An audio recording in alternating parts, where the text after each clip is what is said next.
Hivi kwa nini watu wengi wanapenda logo ambazo zina vitu vingi?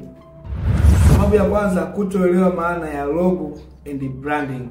Watu wengi wanadhani kwamba logo ni kielezo cha kila kitu wanachokifanya, badala ya kuwa kitambulisho rahisi cha biashara. Wanadhani kwamba logo ni kila kitu. Mtu akiona logo anatakiwa aone kila kitu ambacho kinafanyika kwenye biashara. Lakini sababu ya pili ni kutaka kuonesha kila kitu kwenye nembo moja. Mfano, mkulima anataka aoneshe jembe, anataka aoneshe kitendakazi hiki, anataka aoneshe hiki, anataka aoneshe mpunga, anataka aoneshe majani. Wanadhani logo ni kuonesha kila kitu anachokifanya. Lakini sababu ya tatu ni kwamba kutokuwa na uzoefu wa kuona kazi za kitaalamu. Watu wengi wanaona malogo yenye vitu vingi, kwa wanadhani kwamba wao walio design hizo logo zenye vitu vingi ndio ambao wamepatia kudesign logo.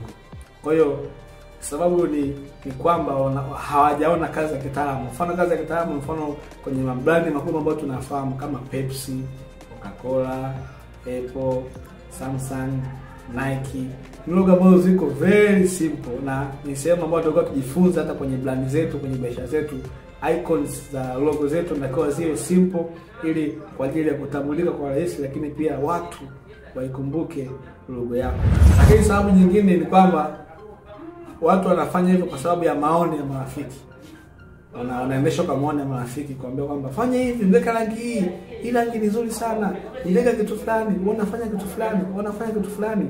Wanadhani kwamba maoni ya marafiki ndio kitu ambacho watakuwa kusikiliza kwenye brand zao. Mwisho wa siku wanafanya kile ambacho marafiki wanafanya, na mwisho wa siku kazi zao zinatoka vibaya na logo zao zinakuwa sio professional.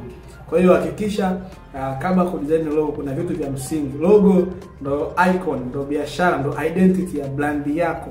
Hakikisha inakuwa simple, hakikisha haina mambo mengi ili iweze kutumika kwa rahisi, lakini pia watu wakiona waikumbuke na waweze kuengage kwenye biashara yao. Unadhani kwa nini watu wengi wanadhani kwamba logo ina kila kitu ndio logo nzuri? Niandike kwenye comment hapo.